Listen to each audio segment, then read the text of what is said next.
كما كتب على الذين من قبلكم لعلكم تتقون. وأشهد أن لا إله إلا الله وحده لا شريك له، وأشهد أن سيدنا محمد صلى الله عليه وسلم اللهم صل وسلم وبارك عليه وعلى آله وأصحابه. أولئك حزب الله، ألا إن حزب الله هم المفلحون المتقون. Uislamu, baada ya kumshukuru Mwenyezi Mungu Subhanahu wa Ta'ala na kumtakia rehema mwalimu wetu naye Nabiyuna Muhammad sallallahu alaihi wasallam, na kuhusieni pamoja na kuhusia nafsi yangu kumcha Mwenyezi Mungu Subhanahu wa Ta'ala. Uislamu, saada, mafanikio mwanadamu katika maisha haya mafupi yenye changamoto kuelekea kwenye maisha ya uhakika yanapatikana katika kumtii Mwenyezi Mungu,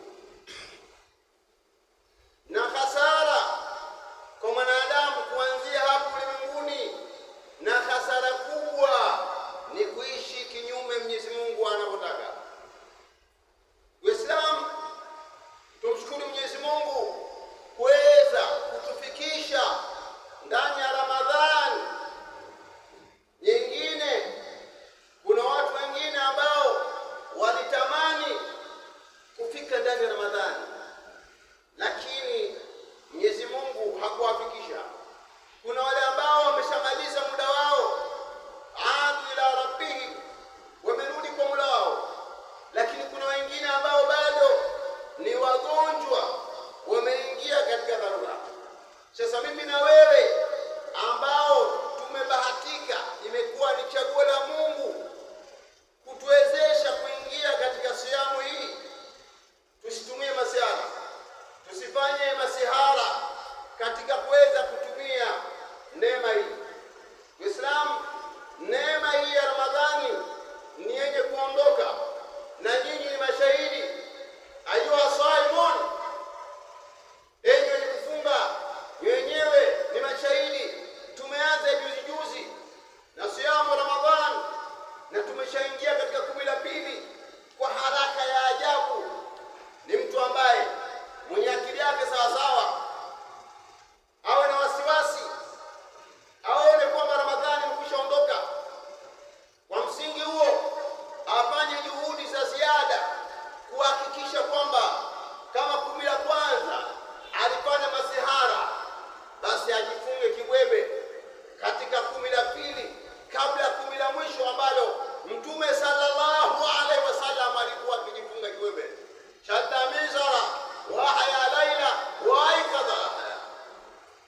Uislamu, hutuba ya leo itakuwa na anwani, tutumie fursa hii ya Ramadhani mubaraka kurudisha nguvu zetu tulizozipoteza.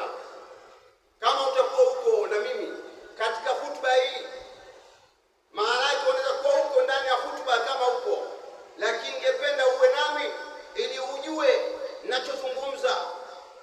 Tutumie Ramadhani hii kurudisha nguvu zetu tulizopoteza. Uislamu, dini ya Kiislamu ni dini ya nguvu. Dini ya Kiislamu ni dini yenye heshima. Dini ya Kiislamu ni dini yenye wema. Dini ya Kiislamu ndiyo inamtengeneza mwanadamu roho yake na mwili wake. Ni dini inaangalia maisha ya mtu toka anazaliwa mpaka anaondoka, haimwachi, inamsaidia. Na kwa nini? Hii dini mwenyewe, mlengo wa dini hii ni Allah Subhanahu wa Ta'ala. Katika aya ambayo ndiyo yenye kufungua hutuba hii, Allah asema inna dina inda Allahi al-Islam. Hakika dini, hakika mfumo. Nifafanue hapa mfumo. Inna dina inda Allahi al-Islam, hakika mfumo wa maisha mbele ya Mwenyezi Mungu ni Uislamu.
Lakini kwa nini tumefika hapa? Ni kwa sababu Waislamu wamekataa kuongozwa na Mungu. Wamekataa kuongozwa na Mungu, wakakubali kuongozwa na watu ambao hawana muongozo. Lifahamike hilo, wasitafute watu sababu nyingine. Waislamu wamekataa kuongozwa na Mungu na wakakubali, wakasalimu amri kuongozwa na watu hawana muongozo, na hawa ambao hawana muongozo ndio wanafikisha hapa.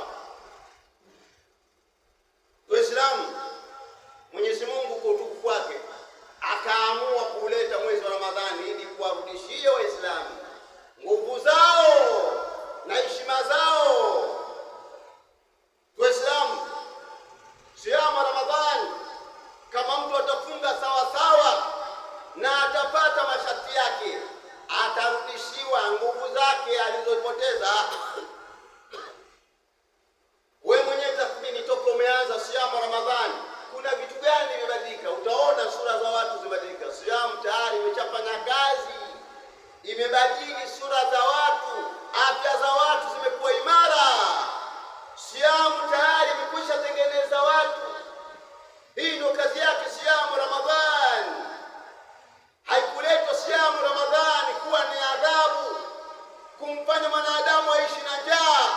Imekuja kumtengeneza mwanadamu atoke katika udhalili, apande mpaka afike katika watu wengine, ajirami mbarara. Ndio siamu hiyo. Siamu haikuja kumtaabisha mwanadamu, lakini msingi ulio kwamba ili ufikie pazuri lazima kwanza upate tabu. Bismillahi thamanu tabu alaiha maratibu masaiba. Ukitaka kupanda juu, ni juu yako usipande zile tabu. Mwanamke ili apate mtoto akubali machungu ya mimba. Sasa ule mtoto akishapatikana, basi yale machungu ya mimba yanaondoka.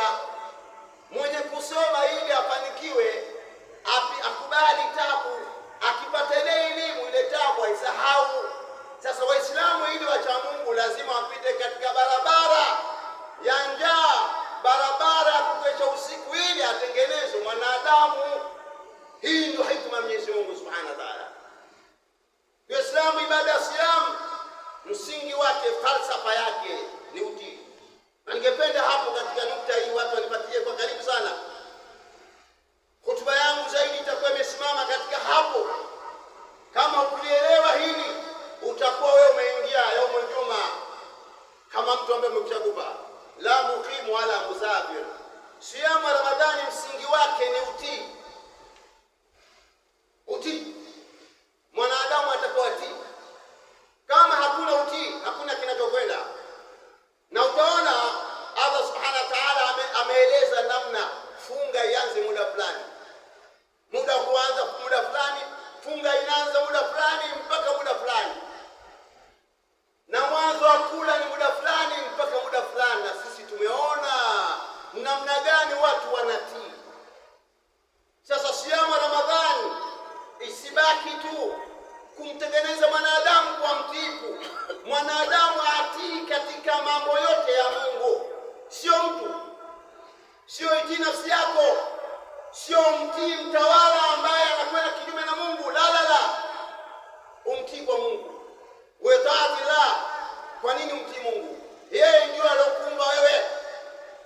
Akitaka mtu mwingine kukutawala, mwambie wewe nani? Mananta, wewe nani? Wewe umeniumba mimi wewe.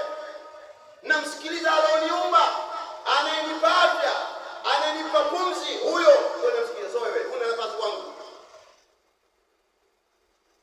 Mtii Mungu kwa sababu ndio anaangalia maisha yako. Toka asubuhi angalia neema ya macho, neema ya masikio, neema ya miguu, neema ya system ya akili yako. Ana monitor Mwenyezi Mungu Subhanahu wa Ta'ala. Na usiku ukiingia kitandani anakupa usingizi. Huyo ni Allah Subhanahu wa Ta'ala, mwenye neema. Sasa huyo ndio kumwangalia huyo Rabbi Allah, ndio utii wa Mungu huo.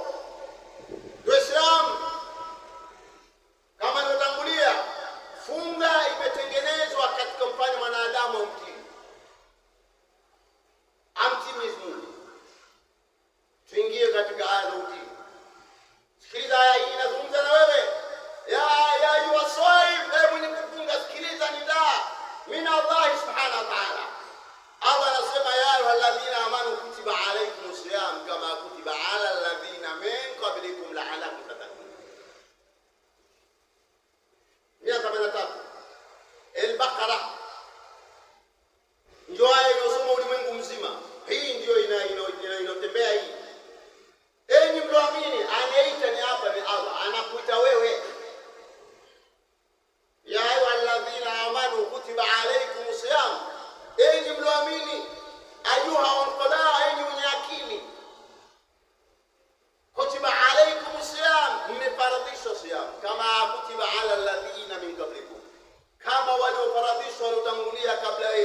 chooni ili mpige ucha Mungu. Siamu Ramadhani inamtengeneza mwanadamu afikie katika eneo la ucha Mungu. Mwanadamu akishafikia kwenye ucha Mungu anakuwa ni mtii wa Mungu wake, sio mtii wa nafsi yake. Hawezi kuitii nafsi yake, atamtii Allah subhanahu wa ta'ala, ataikiuka nafsi yake, ataikataza, atakuwa na power ya kuiambia nafsi tubu ila Allah. Nafsi huwa haitaki mwanadamu awe mwema, wama ubari nafsi na nafsa la amara bisu. Siitakasi nafsi yangu, nafsi ni yenye kuamrisha uovu. Huwezi wewe ukaidhibiti nafsi yako kirahisi, na ndio maana watu walioshindwa na nafsi zao tunawaona siku zote wakishindwa nafsi zao. Mtu mzima na miaka 70-80 afumaniwa na mke wa mtu ana miaka 70-80 abaka, huyu kashindwa, nafsi imemshinda. Ramadhani ndio muda wa kukontrol nafsi yako, kuikataza. Na ndio fala amma man taqa wa athara alhayata dunya fa inna aljahima hiya almawa wa amma man khafa maqama rabbih wa nahaa an-nafsa 'anil hawa fa inna aljannata hiya almawa. Kama man taqa, ama yule ambaye aliyoacha nafsi yake mtawale na kupeleka kokote kwenye mipira na kwenye mambo ya kijinga, Ramadhani akaiacha, akawa ni mteja huyo, akaiona dunia ndo maisha, ndo tukhian. Mungu anasema fa inna jahima hiya almawa, moto ndo makazi yake. Taarifa yake huyu ni pili mavi, hazungumzi tena wewe kusha. Anayezungumzwa hapa ni huyu anayekuja sasa, anasema wa amma man khafa maqama rabbih, ama yule mwenye kuogopa kuna siku atasimama amama Rabbih subhana, atasimama mbele ya Mola wake na kuulizwa mambo toka udogo wake, na atajibu kwa sababu mambo yote yamekusanywa katika kitabu chake. Wana nafsa anil hawa, akaikataza nafsi na hawa. Fa inna jannata hiya almawa, pepo ndio makazi yake. Uislamu taadibi nafsi, kupambana nafsi si kitu rahisi. Kupambana nafsi si kitu rahisi. Tujitahidi kuwa atifu.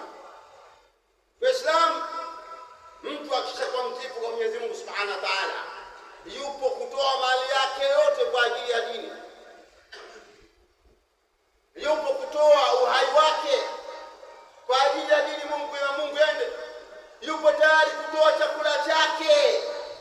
Wala Abubakar Siddiq radhiallahu anhu arda, Abubakar Siddiq huyu alitoa mali yake yote mpaka Mtume akashangaa, ya Abubakar, kuna nini nyumbani kwako wewe umetoa mali yote? Akaambia huko ni mmoja Mwenyezi Mungu na Mtume. Ni Waislamu wangapi wana uwezo mpaka sasa wanawaacha wenzi wao wanafunga, hawana futari, anajimbikizia mtu kwa ulafi.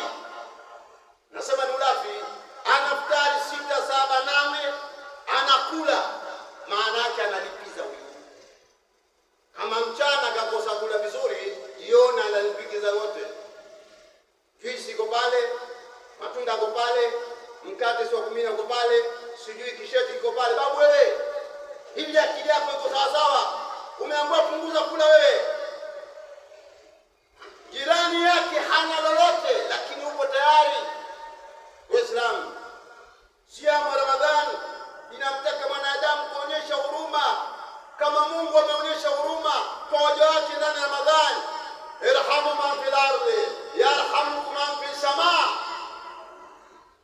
Irhamu, warehemuni waliopo katika ardhi, atakurehemuni alio mbinguni. Ni Allah subhanahu wa ta'ala. Na ndio maana makumi haya akayasema awwalu rahma wa awsatu maghfira wa akhiru aitukum minan nar. Uislamu utii. Kama hakuna utii katika nchi, kama watu katika nchi hawamtii Mungu, hiyo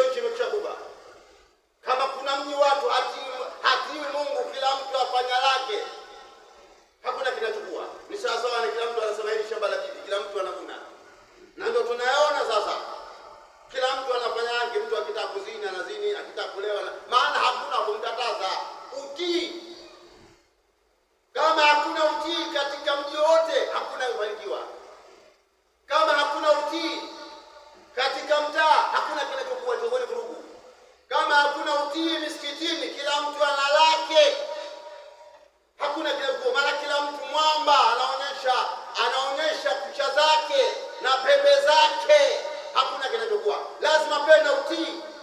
Watu walijua hilo.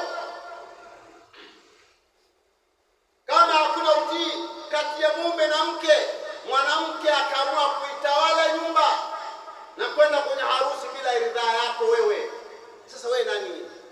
Wewe si umeolewa? Kwa nini unitii mimi? Kwa nini unakwenda hivi wewe? Amina, angalia watoto tu, kama si watoto ungeondoka. Inna lillahi.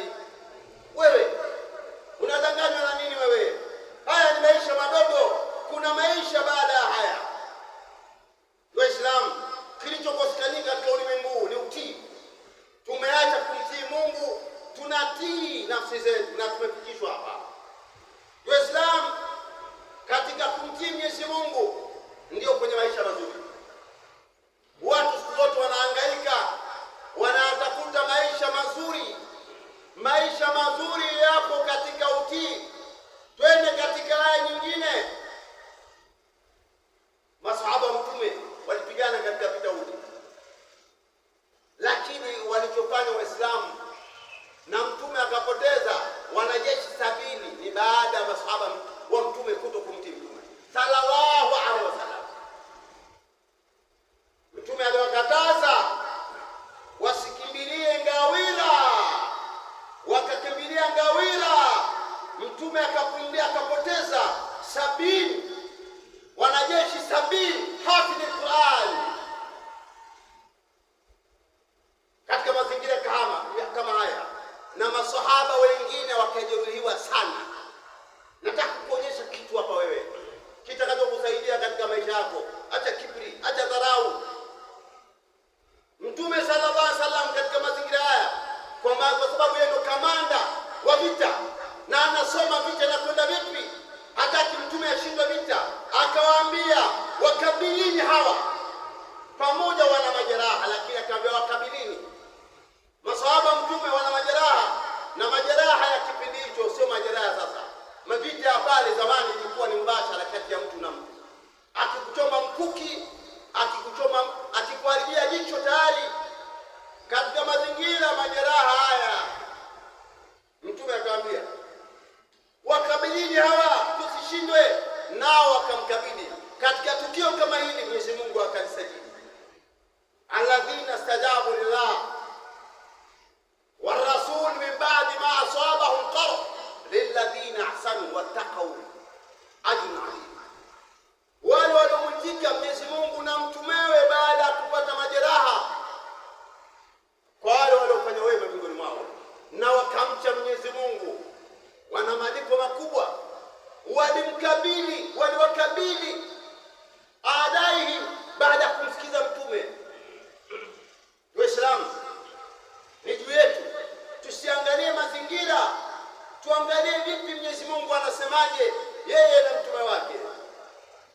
Uislamu katika utii ndio kwenye maisha mazuri. Allah subhanahu wa ta'ala anapita tena, ya ayyuhalladhina amanu istajibu lillahi wa lirrasuli idha da'akum lima yuhyikum.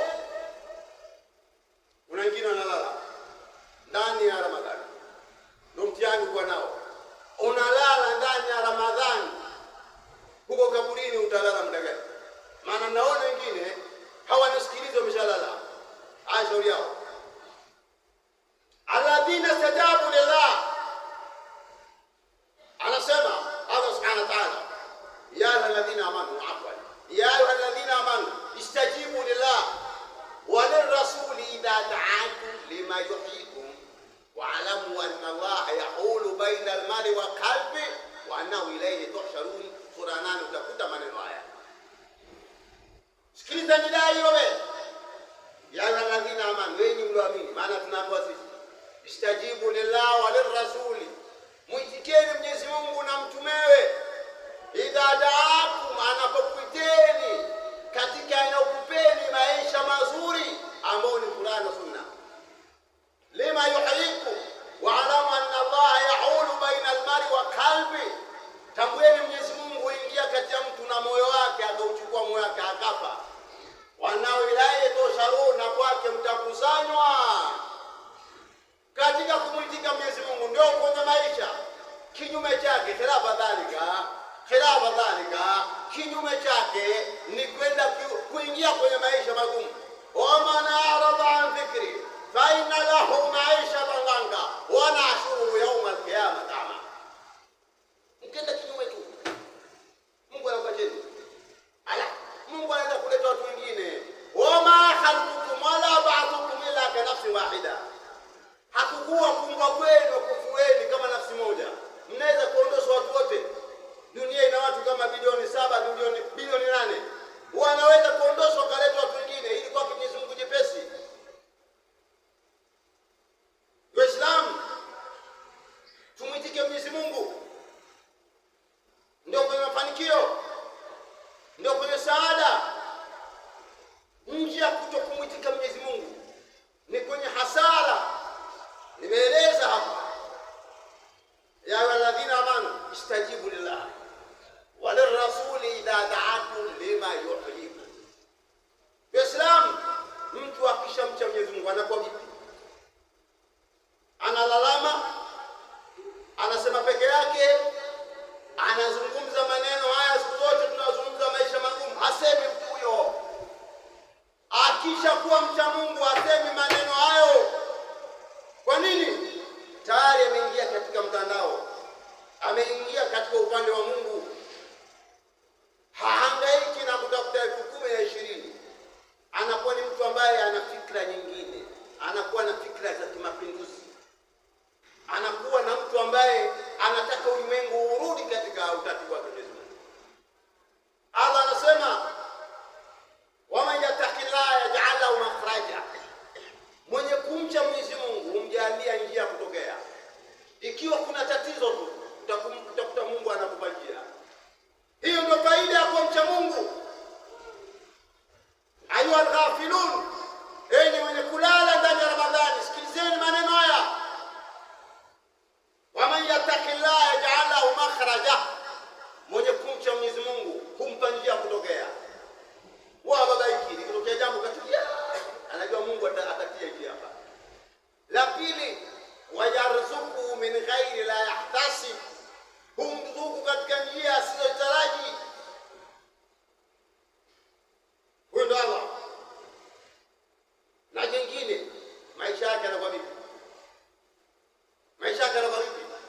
Yanakuwa magumu, yanakuwa mepesi. Waman yattaqillah, mwenye kumcha Mwenyezi Mungu, yaj'al lahu min amri yusra. Mambo yake yanakuwa mepesi. Hakuna uzito ndani yake, yanakuwa mepesi. Ndugu Waislamu, ucha Mungu unampandisha mwanadamu kutoka chini mpaka anakwenda juu. Anakwenda mpaka katika ile hatua ambayo akisema Allah, akisema jambo Mungu anaitika. Babu kwa babu hiyo. Akitaka Mungu anataka. Siamu Ramadhani inamfikisha mtu hana haja tena kwenda kwa shekhe niombea ikhlasi 6-7. Raka 2 zinamtosha. Kwa sababu mfungaji dua yake inaitikwa. Ndugu Waislamu, Allah anasema tena. Anasema inama yatakabbalu Allahu min. Mungu huitika dua ya mwenye mcha Mungu. Mcha Mungu dua yake huitikwa. Sasa ni juu ya mwenye kufunga asinyamaze tena. Asubuhi anaomba, mchana anaomba, akiwa barabarani anaomba.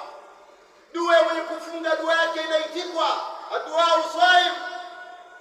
Na hata wakati anafuturu dua yake inaitikwa. Ni dua yako. Na ndio maana hizi si aya, ibada hii ya siyam imeunganishwa na dua. Ukisoma katika ile siaki, ule mtaratibu wa siyam, Mungu akaja akasema, wa idha salaka ibadi anni fa inni qarib. Ukisoma ndani ya Qur'an katika haya sura al-Baqara utakuta Mwenyezi Mungu Subhanahu wa Ta'ala, mtume kaulizwa maswali mengi sana. Wayasaluna, lakini lilipokuja swala la watu kumjua Mungu wao, wanataka wawe na Mungu wao, akasema ndio gani? Akasema wa idha sa'alaka ibadi anni fa inni qaribun ujibu da'wata da'i idha da'an. Falyastajibu li wa liyu'minu bi la'allahum yarshudun. Wa idha sa'alaka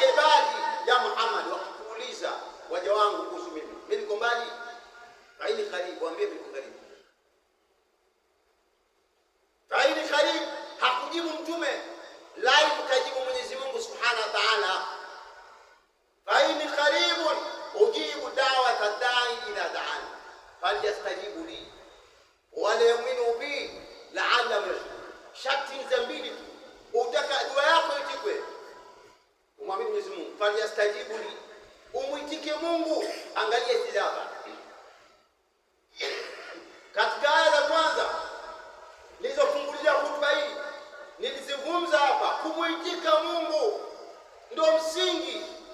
Sisi hatumuitiki Mungu, na mwanadamu kama hamuitiki Mwenyezi Mungu hawezi kufanikiwa. Nakupa mfano mmoja. Wewe na mke wako unamwita binti Athman, labeka bwana, na muda huo huo akatokea mwamba mwingine akasema binti Athman, labeka bwana, vita vitaanza.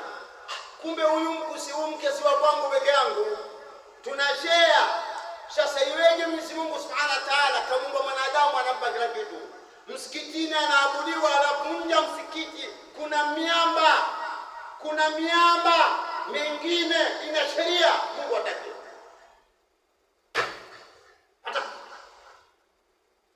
Anatakiwa aabudiwe ndani ya msikiti na nje ya msikiti.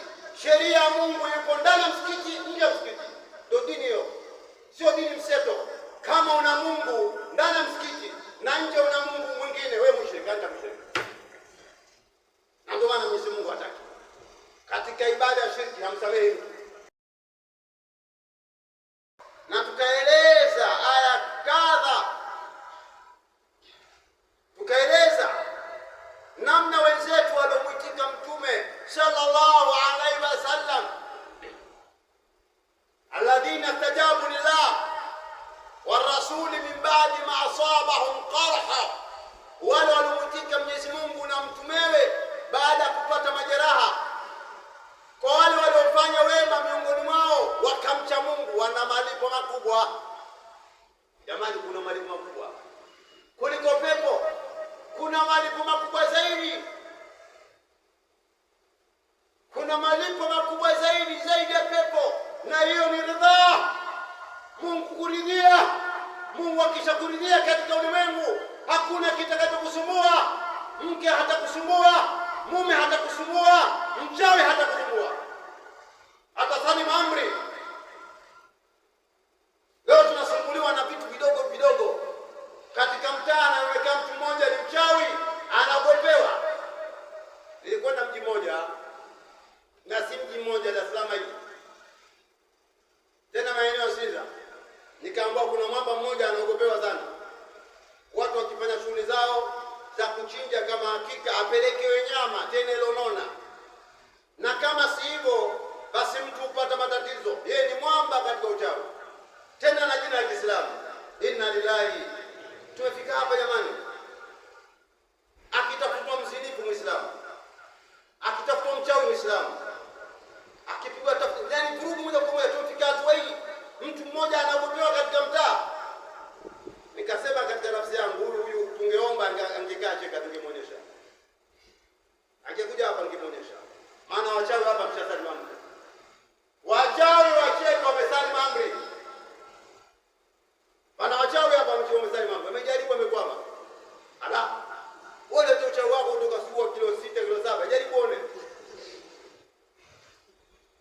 Yaani sisi tuingie msikitini mara 5 alafu tumogope mchawi na tunguli zake. Tutakufukuza wewe.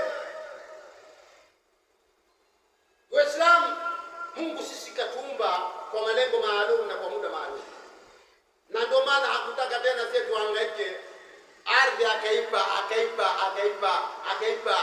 akaipa nafasi mtumikie mwanadamu. Wala arda wadaha li'anam fiha fakihatun wa nakhlu dhatu akmam. Ardhi nayo akaipa nafasi mlisho mwanadamu katika eneo ambalo hatujalitumia vizuri. Ni ardhi bado hatujailima, maji hatujatumia, wanyama hatujawatumia. Wal an'ama khalaqaha lakum fiha dif'un wa man'atun wa minha ta'kulun. Niko na mzee nazungumza, mzee wangu mmoja hapa alikuwa ameenda umra na ameingia siku mbili hizi. cha ilmu nafsi cha kisaikolojia, kitabu kimoja ninacho cha ilmu nafsi. Kitabu hicho kiwa nacho kimetafsiriwa na lugha nyingi, kipo Kiingereza na nini. Mtu anaweza kunipa akanipata nikamwambia ingie kwenye mitandao. Ukiwa na Mungu huna hofu, lakini nikamuuliza vipi? Ulipokuwepo Maka na Madina siku 10, anasema bado Madina iko vile vile na Maka iko vile vile.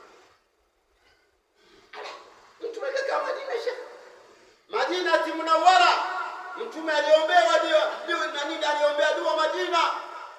Madina iko vile vile na neema zake.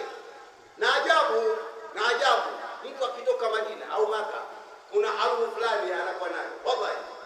Na mimi alipoletea kile kitabu tu basi nikaona hii harufu ya Maka. Sio ile zawadi aliletea, nikaona huyu anatoka Maka. Kwa sababu hata mimi bahatika watu wangu walinishangaa wasema, wewe una harufu umetoka Maka. Sasa kwa nini tukae na fundo hili? Mpaka sasa mtu hawe na mpango akaenda umra. Kuna Watanzania wengi wamekwenda umra. Wako. Kama wewe unasubiri kufa au mashauri yako. Wako umra siku 10 zile. Mtu anamaliza akija hapa tayari Ramadhani yake maliza. Muombe Mwenyezi Mungu, mwambie Allah niwezeshe ndani ya Ramadhani hii nende Maka, nende Madina. Umri naishi nao ni mdogo. Hii ndio neema na ndio hizo dua nataka uombe. Sio naomba wana mimi nataka boda boda. Nishindane na watu mtani. Boda boda tena. Allah. Omba wakuabu. Na ndio maana Bi Aisha katika alimuuliza, maana masahaba Mtume, mmoja katika sahaba Mtume ilikuwa Bi Aisha, alifanya hadithi hii na Mtume alimuolea katika hili. Mtume alikuwa anachunguza kuoa, usije ukaingia mkengo ukaumia. Hakuingia mkenge, wanaingia mkenge wanaumia mpaka sasa. Mtume alimuolea huyu baada ya kumuona mwanamke huyu jini sana, akili sana, na akamposa mapema. Walipokufa Mtume alipofariki, watu walikuwa wanamuuliza Bi Aisha, mwanamke huyo hadithi anaitwa vile vile. Sasa alimuuliza Mtume ndani ya Ramadhani watu waseme nini, na hata katika ile 10 la mwisho waseme nini? Allahumma innaka afuwun tuhibbul afwa fa'fu 'anna. Alumana kusema hayo. Haya ndio maneno ya kusema Mungu akusamehe. Ukiwa duniani hapa wewe usiwe na wasiwasi na maisha. Allah uteremka katika 10, anateremka katika thuluthi layl kwa kila siku. Thuluthi layl anashuka, anasema nani mwenye shida? Nani mwenye shida? Nimsaidie. Mtu kalala mpaka asubuhi. Lakini ndani ya Ramadhani ndio zaidi. Na ndio maana 10 la mwisho tutaeleza kama toko bado hai. Namna msafara wa Jibril na malaika wengine wanaokuja katika kuhuisha na Mtume sallam katika hii Ramadhani alikuwa anadurusishwa na mwalimu wake Mtume na Jibril alayhi salam, wakisoma Qur'an, wakikariri. Ni neema. Ni Waislamu wangapi mpaka sasa wamehitimisha mara ngapi Qur'an? Msikilize mwamba huyu, imamu wetu Imam Shafi alihitimisha mara 60 ndani ya Ramadhani. Mwamba huyu, na bado alikuwa anafanya kazi mbili za kutunga vitabu na kufanya suluhu. Hapa nikiuliza, kuna wengine hata juzuu moja hawajasoma, hawajamaliza. Waislamu sisi tumeumbwa kwa malengo maalum kuhakikisha kwamba tunaitawala dunia. Nilizungumza tena, tumepoteza. Ilikuwa ni kipindi cha mahojiano cha live, mkiniambia tumepoteza nini? Ningekujibu kwa ufupi, tumepoteza dola. Tumepoteza utawala. Uislamu ulitawala mpaka Spain, Ulaya. Uislamu kwa wapi? Uislamu hamna tena. Nimebaki wa kuswali, kwenda hija na kufunga na kuoa watu wawili watatu wanne. Nimeishia hapo. Uislamu ulikuwa na nitawala. Tumepoteza utawala. Tunatakiwa akili zetu ziangalie namna gani tutarudisha tawala zetu, tutatuliza mamlaka. Huwezi ukapambana na umaskini kama huna utawala. Huwezi kupambana na uchawi bila utawala. Huwezi ukaondosha ulevi bila utawala. Lazima uwe na utawala. Na ndio maana Mtume sallallahu alaihi wasallam, mwanadiplomasia aliyobobea huyu, watu wa Maka walipokuwa wanamtafuta aingie vitani, aliwakwepa. Aliwapeleka masahaba zake Afrika, naye akenda Taif wakampiga, akarudi Maka wakamzuia, akenda Madina faakama daula, akasimisha utawala. Mwaka wa pili akaitia mkononi Maka, naye Bilal, inna fatahna laka fathan mubina, akaambia watu wa Maka, mmenitesa muda mrefu, mimi ni adhibu, mtafanya nini? Wakaambia wewe Mtume, na sisi tumepoteza mamlaka. Iko wapi Kilwa Empire? Kilwa ilikuwa na utawala wake, Zanzibar ilikuwa na utawala wake, iko wapi? Uislamu utawala ulimwengu mzima. Ni juu yetu, fikra zetu ziangalie hilo, tutarudisha vipi katika mazingira haya? Ni kufanya zile sera za Mtume. Mtume sallam aliacha dini hii ala almahajjati bayda lailuha kanahariha. Alifanya kazi ya da'wa na kufanya kazi ya Mungu. Mwenyezi Mungu akatangaza biashara hii, na sisi tuingie katika biashara hii, tuazimie baada ya Ramadhani tufanye kazi ya Mungu, kurudisha mamlaka yetu, turudishe mamlaka yetu.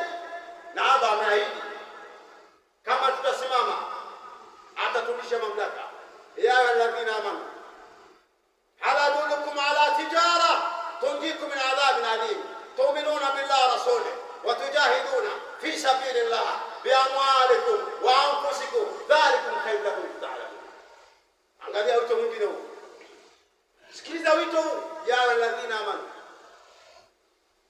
anaambia waumini, hal adullukum ala tijara, nikufahamisheni biashara kati ya mwanadamu na Mungu wake. Hisa yako nini? Hisa yako nini? Unatoa nini wewe? Unafanya biashara na Mwenyezi Mungu, unatoa hisa kitu gani wewe? Anakutaka ushiriki tu. Hal adullukum ala tijara tunjikum min adhabin alim tu'minuna billah, nikumwamini Mwenyezi Mungu na mtume, watujahiduna fi sabilillah, na kupigania mfumo wa Mungu, sio mifumo ya kidemokrasia ya watu hii ambayo imetufikisha hapa. Tumekuwa wanyonge kwa mifumo hii. Watujahiduna fi sabilillah bi amwalikum wa anfusikum dhalikum khayrun. Mwenyezi Mungu atupe taufiki, atujalie tufanye biashara. Mwenyezi Mungu atujalie tuchukue viapo bai'a ndani ya Ramadhani, bai'a ya kupigania dini ya Mwenyezi Mungu. Rabbana atina fid dunya hasana wa fil akhirati hasana wa qina adhaban nar. Allahumma nas'aluka al-huda wa tuqa wal afafa wal ghina. Allahumma salli muslimuna fi kulli makan. Wa sallallahu ala Muhammad wa alihi wa sallam wa aqimis salat.